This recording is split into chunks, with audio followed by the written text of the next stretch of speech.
DeathsTalker here. So I thought I'd talk to you about what happens when you first show up at the racetrack. You know, when you're going for a race weekend.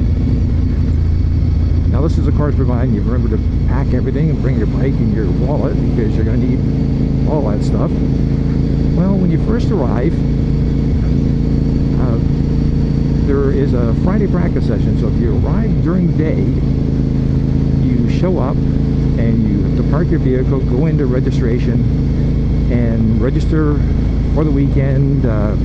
When you register, you're allowed X number of mechanics / helpers, and after that, if you're over that amount, you have to pay.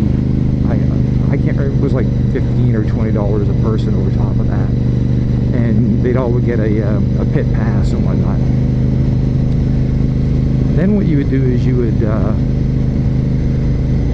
go off to your the pit area to find a place to set up. Now some tracks actually assign you a pit box. You got to go to 7C or 52 or whatever, but most of the tracks I went to was first come first served.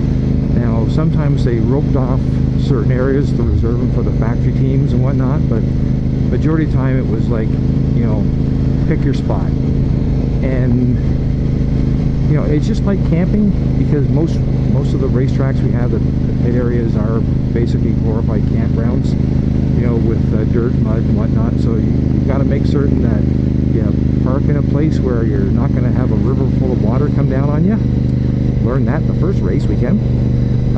You want to park in a place that's isn't on the main drive to the track, because the last thing you want to be doing is sitting there for, you know, 5 or 6 hours of a race weekend, you know, on Friday, Saturday, and Sunday, listening to every stinking motorcycle in the pit drive by where you're set up. You know, unless you like being deaf and smelling noxious fumes and having tons of people, you know, around. Now what I tend to do is pick a spot that's reasonably convenient, not too close, not too far, good drainage, and just slightly out of the way, so if people wanted to find me, they could find me, but I didn't have to worry about having a spectator walking through my pit area, get a close look at my bike, and bring about theft and whatnot. And yes, theft did actually happen at the racetrack, and sometimes it wasn't necessarily the spectators.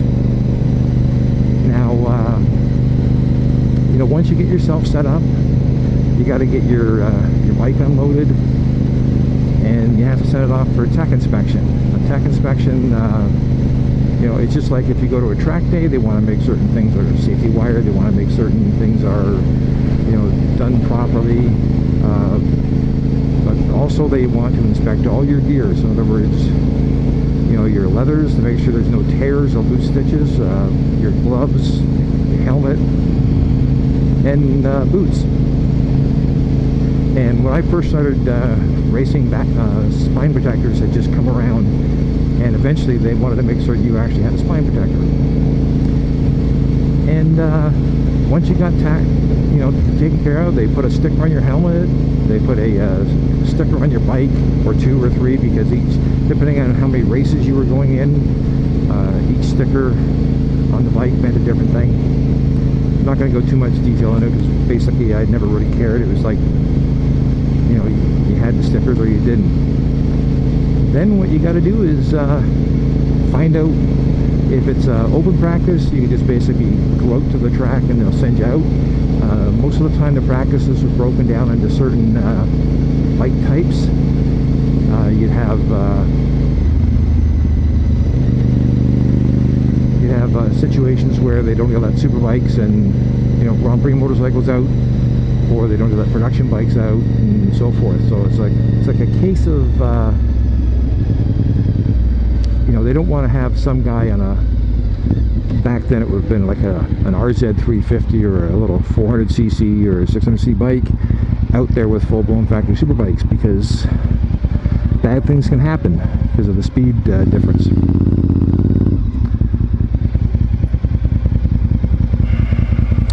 I might be here for a while. So you go out and do your practice, and however many laps you get in, all that sort of stuff, just like any other race weekend. Now, if you weren't there for the Friday practice, because sometimes I couldn't do it because my job wouldn't let me have it.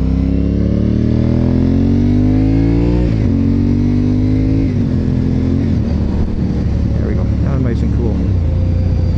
So I would come in late at night, sometimes 10 o'clock, 11 o'clock at night. Now there you can't register, so what you actually had to do was pay a camping fee, and they would let you go into the track, in the pit area to camp, and then you could, you know, they warned you like minimum light, minimum noise because people are sleeping, and then you had to go in and first thing in the morning and register. And that actually, believe it or not, was the vast majority of racers. Probably, I'm going to say 20% would be there for the Friday practice. The vast majority of them, they'd show up Saturday morning. So then you went through the whole same process again, but now it was condensed because on Saturday you got a, you know, you had a riders meeting first thing, mandatory attendance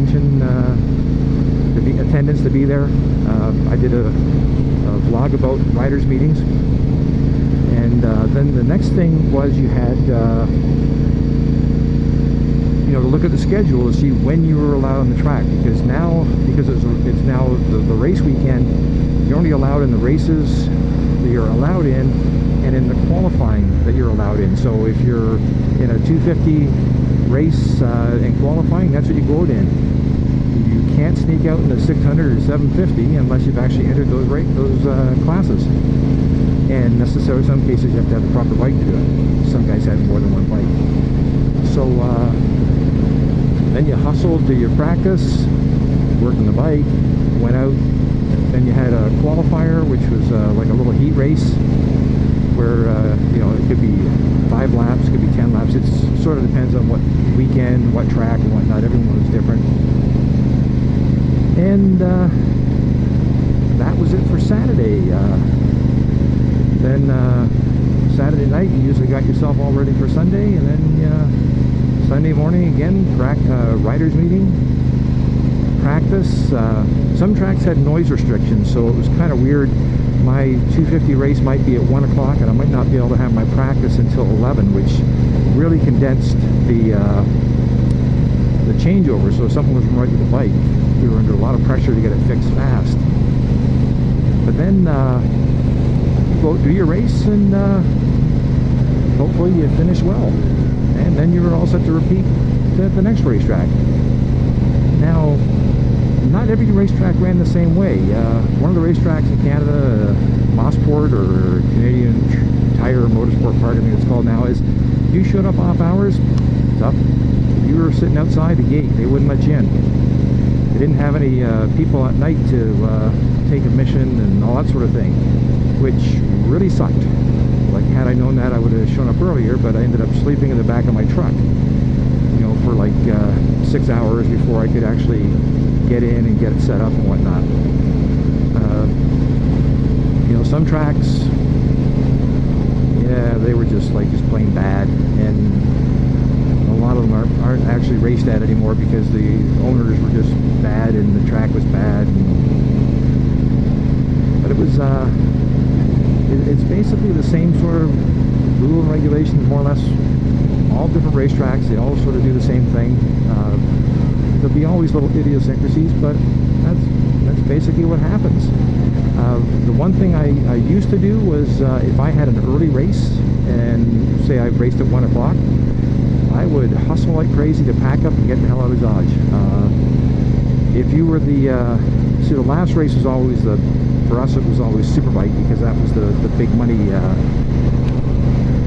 teams, and that would wrap up around 4:30, 5 o'clock, and then of course all the spectators, all the fans, everybody would try to leave all at once, and the racers, we would just get stuck in the traffic jam. So whenever I had an early race, the first thing I did was basically get lost. I packed up and I was gone. Wasn't interested in watching Superbike racing at the time, so it was like all that mattered was getting home a little bit sooner, because you know I had a real job that was paying my way of this sport. So the sooner I got home, the sooner I could get things cleaned up for the next race and get ready for the next day of work. So, and the other thing too that a lot of people don't realize is that the police know that there's a race on this weekend at this racetrack, and they all, and I mean they all, station police cars about 1 or 2 miles or kilometers away from the track, because they're going to see some guy driving a Camaro, driving a sport bike, driving whatever, going like, hey, I'm just like so-and-so, you know, and they popping wheelies, driving like stupid fast, passing 60 cars, and to the police it's like free tickets. And there's been a few times I'm driving down the road and I've seen with my truck and trailer, and I'm seeing like you know, 10 motorcycles pulled over with a cop sitting there writing like crazy because there's a whole whack of them got nabbed. So anyways, that's a little tidbit into what goes on the race weekend. Just a general overview, but maybe you find that interesting. DeathsStalker signing off.